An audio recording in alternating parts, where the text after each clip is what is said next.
الحمد لله نحمده ونستعينه ونستغفره ونعوذ بالله من شرور أنفسنا وسيئات أعمالنا من يهده الله فلا مضل له ومن يضلل فلا هادي له وأشهد أن لا إله إلا الله وحده لا شريك له وأشهد أن محمدا عبده ورسوله يا أيها الذين آمنوا اتقوا الله حق تقاته ولا تموتن إلا وأنتم مسلمون يا أيها الناس اتقوا ربكم الذي خلقكم من نفس واحدة وخلق منها زوجها وبث منهما رجالا كثيرا ونساء واتقوا الله الذي تساءلون به والأرحام إن الله كان عليكم رقيبا يا أيها الذين آمنوا اتقوا الله وقولوا قولا سديدا يصلح لكم أعمالكم ويغفر لكم ذنوبكم ومن يطع الله ورسوله فقد فاز فوزا عظيما أما بعد فإن خير الحديث كتاب الله وخير الهدي هدي محمد صلى الله عليه وآله وسلم وشر الأمور محدثاتها وكل محدثة بدعة وكل بدعة ضلالة وكل ضلالة في النار. أعوذ بالله السميع العليم من الشيطان الرجيم من همزه ونفخه ونفثه. بسم الله الرحمن الرحيم. قاف والقرآن المجيد بل عجبوا أن جاءهم منذر منهم فقال الكافرون هذا شيء عجيب أإذا متنا وكنا ترابا ذلك رجع بعيد قد علمنا ما تنقص الأرض منهم وعندنا كتاب حفيظ بل كذبوا بالحق لما جاءهم فهم في أمر مريج أفلم ينظروا إلى السماء فوقهم كيف بنيناها وزيناها وما لها من فروج والأرض مددناها وألقينا فيها رواسي وأنبتنا فيها من كل زوج بهيج تبصرة وذكرى لكل عبد منيب. وقال تعالى ومن أحسن قولا ممن دعا إلى الله وعمل صالحا وقال إنني من المسلمين.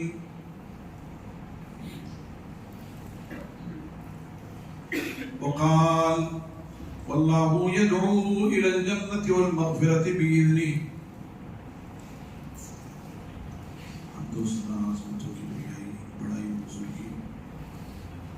اللہ رب العالمین کو لائق و زیبا ہے جو کائنات کا خالق و مالک و مدبر ہے، جس کی اختیار میں تمام مخلوقات کی جانیں ہیں، جو اپنے بندوں کو سعادت سے سرفراز کرتا ہے، نیکیوں کی توفیق عطا فرماتا ہے، صراط مستقیم پر گامزن کرتا ہے، اور جو اپنے بہت سے بندوں کو ان کے سیاہ کارناموں، ان کی خطاؤں کے عوض گمراہ کر دیتا ہے، شقاوت اور بدبختی لکھ دیتا ہے، دنیا اور آخرت ان کی تاریخ ہو جاتی ہے.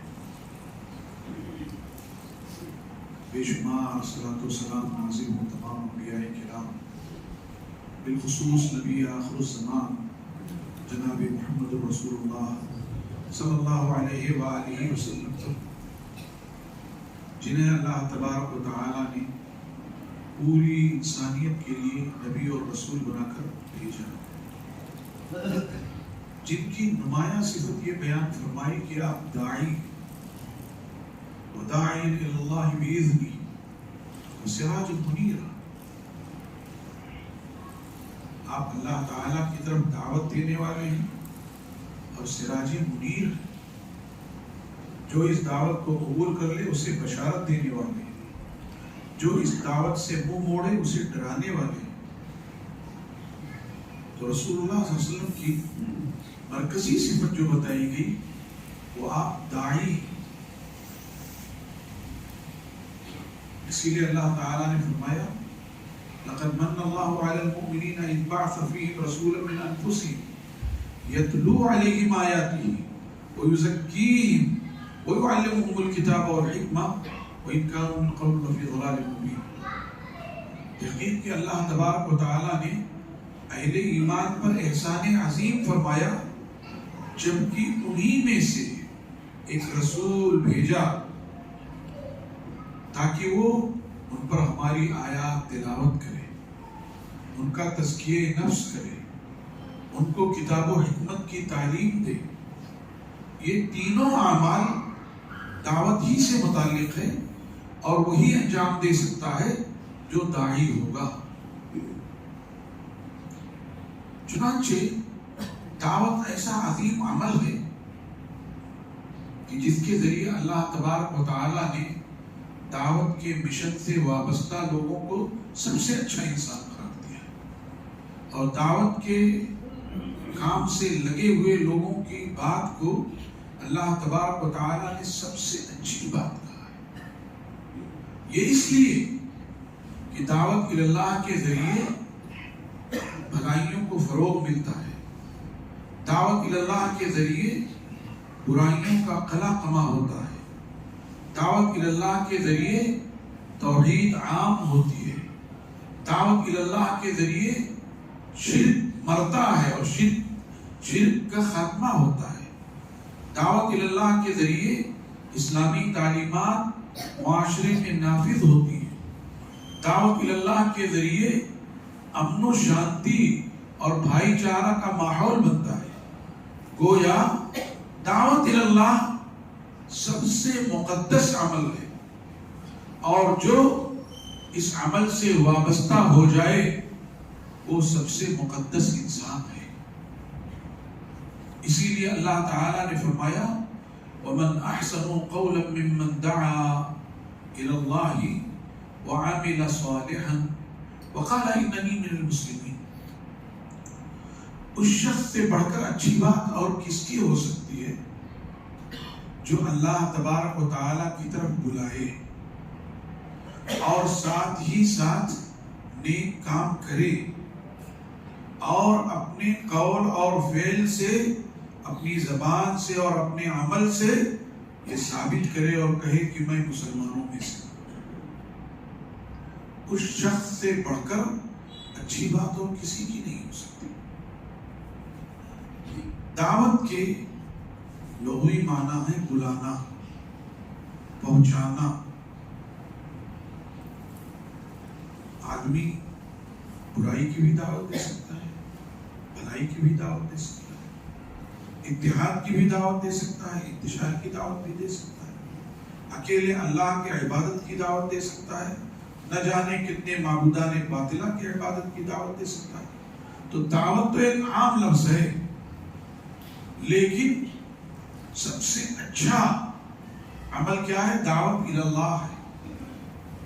دعوت اللہ ہی کے ذریعے سے بندوں کو اللہ کی خوشنودی ملتی ہے، اور یہ عمل اتنا اچھا ہے کہ اللہ تبارک و تعالیٰ نے دعوت کو اپنی ذات سے خود جوڑا.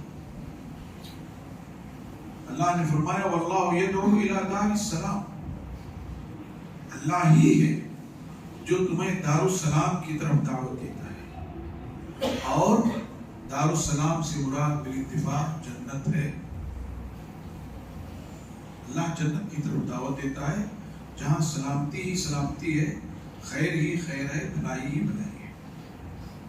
اور اللہ تبارک و تعالیٰ نے دوسرے مقام پہ فرمایا واللہ یدعو الی الجنۃ والمغفرۃ بإذنہ. اور اللہ ہی ہے جو جنت کی طرف اور اپنی مغفرت کی طرف دعوت دے رہا ہے، اور اس کی مغفرت تو عظیم ترین ہے. اس کی مغفرت کے بغیر جنت حاصل نہیں ہو سکتی.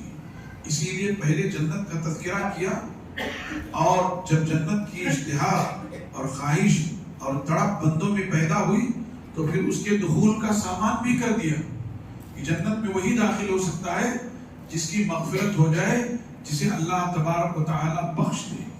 چنانچہ اللہ تبارک و تعالی نے فوراً فرمایا واللہ یدعو الی الجنۃ والمغفرہ، جنت میں داخلے کے لیے اگر مغفرت کی ضرورت ہے تو اللہ نے مغفرت کا بھی نظم کر دیا ہے اور مغفرت کی طرف دعوت دی ہے۔ وَيُبَيِّنُ آیَاتِهِ لِلنَّاسِ، اور اس نے اپنی آیات کو کھول کھول کر، اپنے احکام کو کھول کھول کر بیان کر دیا ہے۔ اس کا مطلب یہ ہے کہ اس کی مغفرت کا حقدار وہی ہوگا جو اس کے احکام پر عمل کرے، جو اس کی آیات پر عمل کرے، اور اس کے جنت کا حقدار وہی ہوگا جو اس کی مغفرت سے سرفراز ہو گیا۔ اس کی جنت کا حقدار وہی ہوگا جو اس کی رضا جسے مل گئی، رضوان جسے مل گئی۔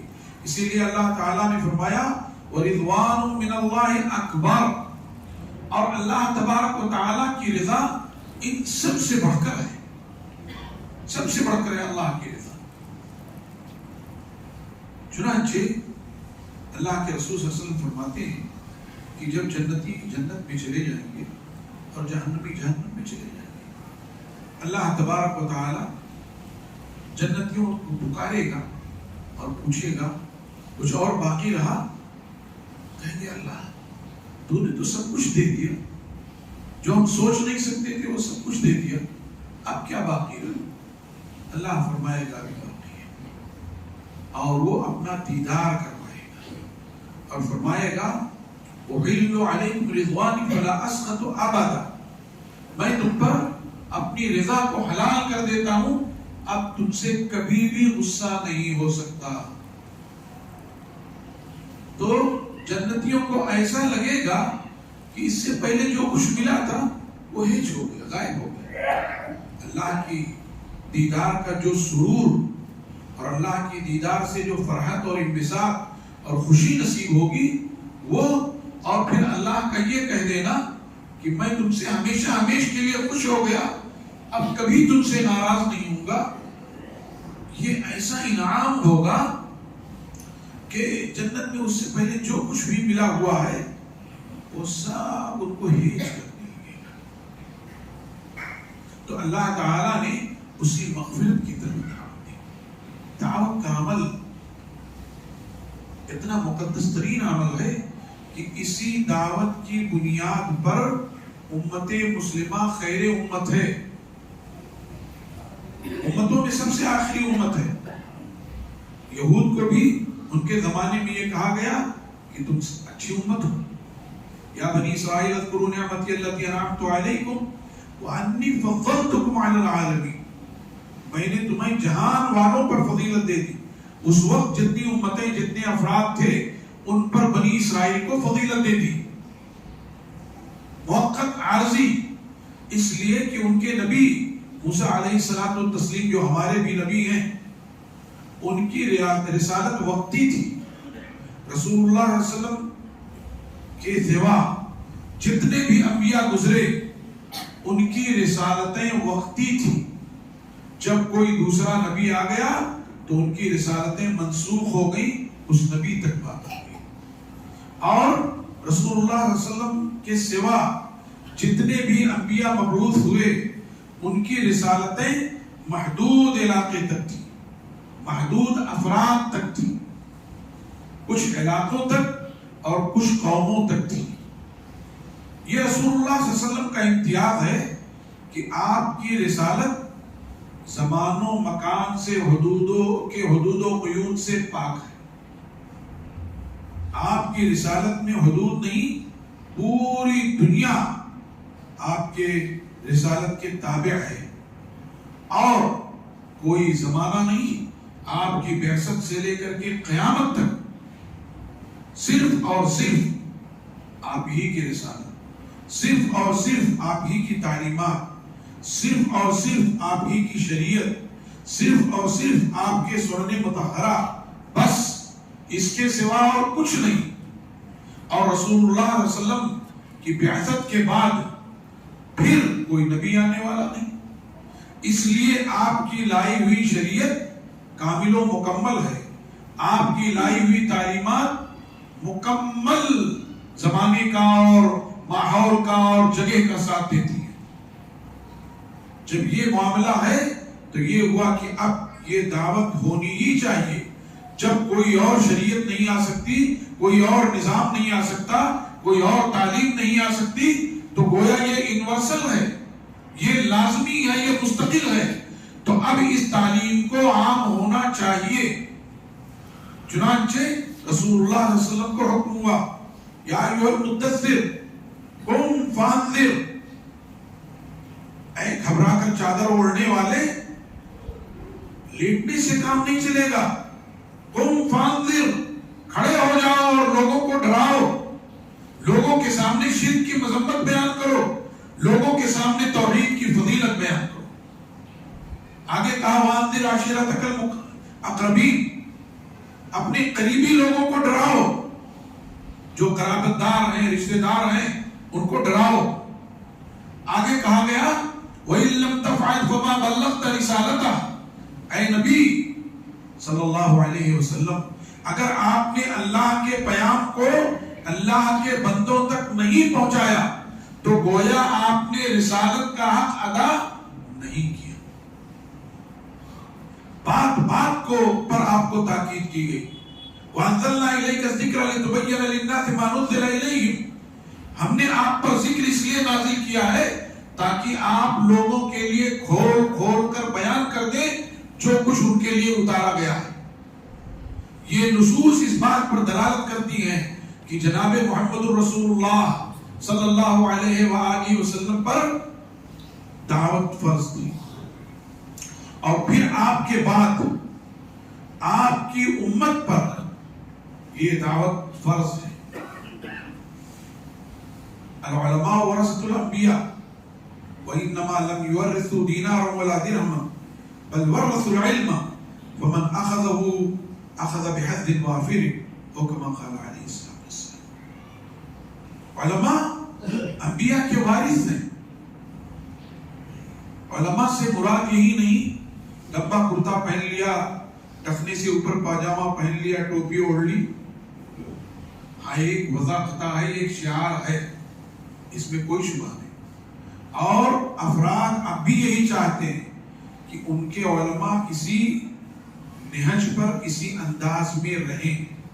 لیکن اس کے سوا علماء وہ سب ہیں جو کتاب و سنت کا علم رکھتے ہیں. ہمارے یہاں کا شعار کرتا پاجامہ ہے، ہندوستانی میں کیرلا چلے جائیے آپ، پینٹ شرٹ میں، اور اچھے علماء ہوتے ہیں، کتاب و سنت کا گہرا علم رکھتے ہیں. تو ہمارے یہاں کا یہ شعار ہے، اور اس میں کوئی شبہ نہیں کہ جہاں کا جو شعار ہو اس کو باقی رکھنا چاہیے. اس کا اپنی جگہ فائدہ ہے. بہت بڑے علامہ ہیں لیکن وہ پینٹ کر کے اور ٹی شرٹ پہن کر کے اور ٹائی باندھ کر کے بہت بڑے علامہ ہیں. پورا کتب ستہ حدیث کی کتابیں ازبر کر لی ہیں، کوئی اہمیت نہیں دیتا ہے، کوئی اہمیت نہیں دیتا ہے. مکتب کا ایک پڑھانے والا ادنا عالم اگر اپنے وضع قطع میں رہتا ہے، معمولی علم ہے اس کو، لیکن وہ جتنا علم ہے اس کے مطابق عمل کرتا ہے، وہ اپنے قول کے مطابق عمل کرتا ہے. وہ کسی اور ایسی چیز پر جس سے اعتراض ہوتا ہو نہیں جاتا، تو معمولی علم والا عالم اس کی عزت ہو جاتی ہے. کیوں؟ اسی وضع قطع کی وجہ سے. ورنہ جو عالم ہے، جو شریعت کا گہرا علم رکھتا ہے، یہ اس کی ذمہ داری ہے کہ وہ اللہ کے پیغام کو اللہ کے بندوں تک پہنچائے. جو گہرا علم رکھتا ہے اس کی ذمہ داری ہے کہ وہ اللہ کے بندوں تک اللہ کا علم پہنچائے. ان الذين يكتمون ما انزلنا من البينات والهدى من بعد ما بيناه للناس في الكتاب فاولئك يلعنهم الله ويلعنهم اللاعنون. یقیناً وہ لوگ جو اللہ کے علم کو چھپاتے ہیں، اللہ نے انہیں وہ علم دیا ہے، شریعت کا علم ان کے پاس ہے، حلال جانتے، حرام جانتے، واجب جانتے، مستحب جانتے، سنت جانتے، فرض جانتے، اور اس کے باوجود اگر وہ چھپاتے ہیں، کتاب کا وہ علم چھپاتے ہیں، اللہ فرماتے ہیں یہی وہ لوگ ہیں جن پر فرشتے لعنت کرتے ہیں اور لعنت کرنے والے لعنت کرتے ہیں. تو جس کی جو ذمہ داری ہے اس کو بحسن و خوبی ادا کرنا چاہیے. شرط یہ ہے کہ اسے گہرا علم ہو. دعوت کا کام وہ کرے جس کے پاس علم ہو, وہ یہ جانتا ہو. ایسا نہیں ہے. وہ بزرگوں نے فرمایا سے بات چلنے والی نہیں ہے. ایسا سنا گیا تھا, لوگوں کو کہتے سنا ہے, یہ سب بیماری والے سیغے ہیں اور گمراہی کے چور دروازے ہیں. ہم نہیں کہہ رہے. اللہ تعالیٰ نے اپنے خلیل سے کہلوایا, قُلْ هَٰذِهِ سَبِيلِي أَدْعُو إِلَى اللَّهِ عَلَى بَصِيرَةٍ أَنَا وَمَنِ اتَّبَعَنِي. اے محمد الرسول صلی اللہ علیہ وسلم, آپ اعلان کیجئے, آپ کہیے یہ میرا سیدھا راستہ ہے اور میں اس راستے کی طرف دعوت دیتا ہوں بصیرت کی بنیاد پر. بصیرت کیا ہے؟ کہ جس چیز کی دعوت دی جا رہی ہے اس کے ما لہو و ما علیہ, اس کے متعلقات, اس کی ساری چیزیں آپ کو معلوم ہوں. ساری چیزیں اس تعلق سے آپ کو معلوم ہوں. آپ دعوت دے رہے ہیں, فرض ہے تو کس بنیاد پہ فرض ہے, کیا دلیل ہے؟ مستحب ہے تو کس بنیاد پر, حرام ہے تو کس بنیاد پر, اور اس کے نافذ کرنے کا ضابطہ کیا ہے, یہ ساری چیزیں معلوم ہونی چاہیے. اسی لیے جو اہم مسائل ہیں, نت نئے جو نئے مسائل پیدا ہوتے ہیں, یا کتاب و سنت کے وہ مسائل جو تحقیقی ہیں اور ڈیپلی ہیں, گہرا معاملہ ہے, اس تعلق سے صرف انہی کو زبان کھولنا چاہیے جو شریعت کا گہرا علم رکھتے ہیں. ہاں, جو مشہور چیزیں ہیں, صلاۃ, صوم, حج, زکوٰۃ اور اس طرح کی چیزیں جو سب جانتے ہیں, اس میں ہر ایک کی ذمہ داری ہے کہ وہ اپنے بھٹکے ہوئے بھائی کو حکمت اور موعظت کے ساتھ بتائے, بھلائی کے ساتھ بتائے. لیکن جن چیزوں کا علم نہیں ہے اس کے بارے میں نہیں بولنا چاہیے. نتیجہ یہ ہے کہ ہم نے اگر کوئی غلط بات بتا دی, صرف یہ سوچ کر لوگ کہیں گے ارے صاحب نے بڑے مولانا ہیں, یہاں پڑھاتے ہیں, بڑی کتاب پڑھاتے ہیں, وہ یہ نہیں بتا سکے. تو اس شرمندگی سے بچنے کے لیے ہم نے غلط مسئلہ بتا دیا. 2-4 منٹ کی شرمندگی سے بچنے کے لیے ایک غلط مسئلہ بتا دیا. عمل کرنے والے نے اس غلط مسئلے پر عمل کیا تو وہ تو گنہگار نہیں ہوا, کیونکہ اس کو معلوم نہیں تھا. اس نے اپنے علم کے لیے اضافہ کیا تھا, وہ اسی کو صحیح سمجھ رہا تھا, وہ تو بچ گیا. لیکن ہم گنہگار ہو گئے کیونکہ جب ہمیں علم نہیں تھا تو ہمیں اس سے معذرت کر لینی تھی. 2 منٹ کی رسوائی گوارا کر لیجئے بنسبت اس کے کہ نہ جانے کتنے لوگ وہ گناہ کا کام کرتے جائیں گے, وہ بتاتا جائے گا, کرتے جائیں گے, سب کا گناہ آپ پر لگتا چلا جائے گا. آج ہماری عوام کا المیہ یہ ہے, بڑے بڑے علماء بیٹھے رہتے ہیں, کسی نے کوئی سوال کیا, اب وہ عالم ابھی بولنے ہی کو ہے, بولا نہیں, وہ سوچ رہا ہے کیا کہوں, کیا جواب دوں. 10 جواب بول پڑتے ہیں. اس سلسلے میں تو یہ ہے, جواب دے دیتے ہیں. یقین جانیے عالم کی ناقدری تو اپنی جگہ ہوئی, وہ چلیے کوئی بات نہیں, کون سی عزت ویسے ہی دیتے ہیں. لیکن وہ جو مسئلہ بتا دیا اگر وہ غلط ہے تو قیامت تک یہ سلسلہ چلتا رہے گا اور یہ گناہ ملتا رہے گا. اس لیے ہمارے بچوں اور ہمارے جوانوں کو اس سلسلے میں بہت محتاط ہونا چاہیے. ہمارے بزرگوں کو جلدی زبان نہیں کھولنی چاہیے. اپنا مزاج, میں اپنی بات بتا رہا ہوں, اپنا مزاج یہ ہے کہ میں کوئی شرعی مسئلہ ہوتا ہے, گرچہ مجھے یقین ہوتا ہے, بتانے کے ساتھ ساتھ فوراً میں فون لگا کے اپنے ساتھیوں سے, اپنے بڑوں سے اس پر رجوع کرتا ہوں. اور اگر کسی مجلس میں اور کسی نے اگر جواب دے دیا تو اپنے خاموش ہو جاتے ہیں, بھائی انہوں نے جواب دے دیا, اب آپ جانیں. ہم بری ہیں اس سے، آپ جانیں اور یہ جانیں۔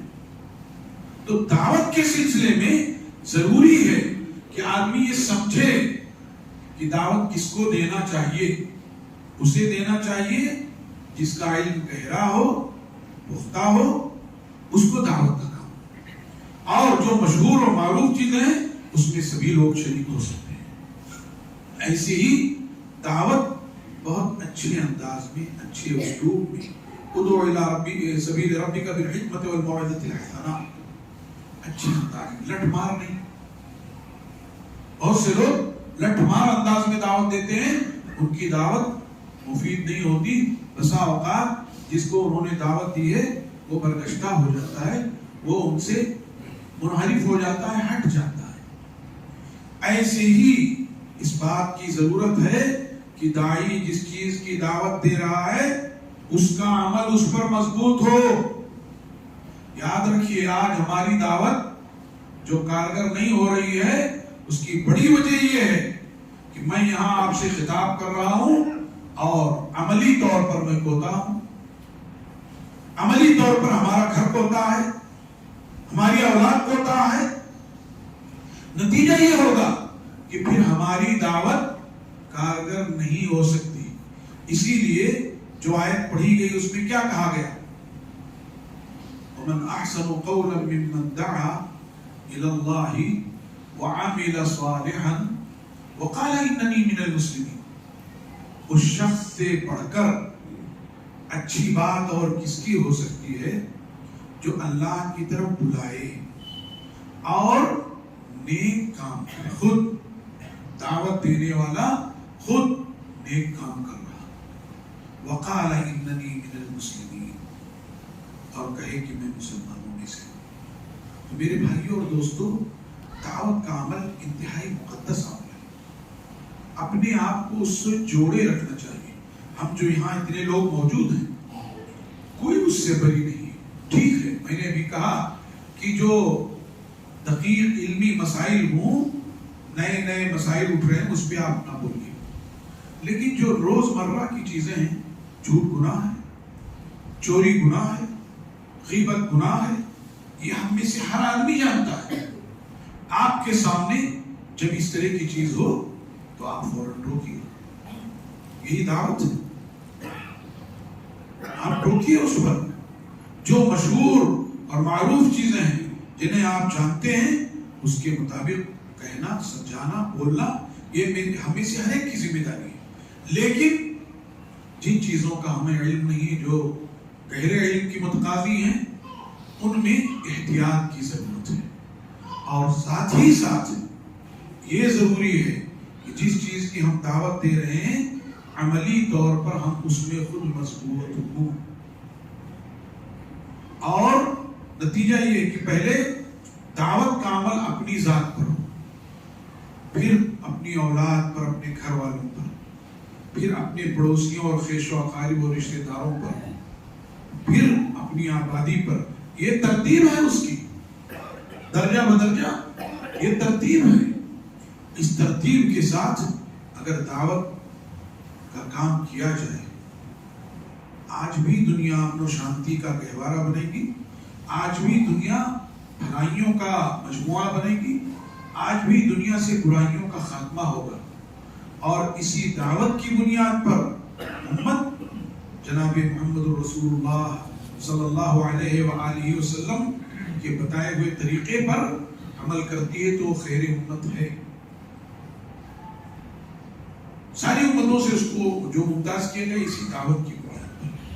اس لیے ہم سب اس عمل سے جڑے رہیں، انفرادی طور پہ، اجتماعی طور پہ، مسجدوں میں دروس ہوں وہاں شریک ہوں، پروگرام ہوں وہاں شریک ہوں، ان کے انعقاد میں بڑھ چڑھ کر حصہ لیں، اور جب آئیں تو صرف نمبر دینے کے لیے نہ آئیں۔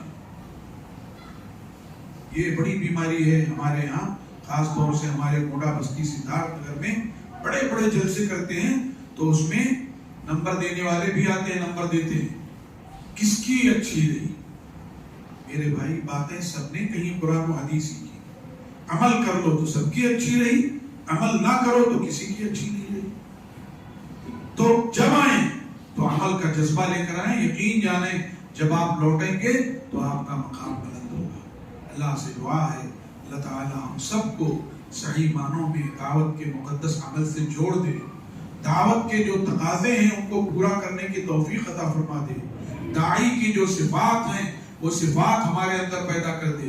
ہم جس چیز کی دعوت دے رہے ہیں اولاً خود اس پر عمل کرنے والے بنے، ثانیاً اپنے اہل و عیال خیش و اقارب کو اس پر عمل کی تلقین کریں، اور یہ کوشش کریں کہ لوگوں کے سامنے ہمارا چرترہین، ہماری سیرت اور ہمارا اٹھک بیٹھک اور ہمارا بود و باش یہ سب ہمارے دعوت کے مطابق ہو. اللہ سے دعا ہے اللہ تعالی ہم سب کو حسن عمل اور حسن خاتمہ کی توفیق عطا فرمائے. سبحان ربک رب العزت عما یصفون.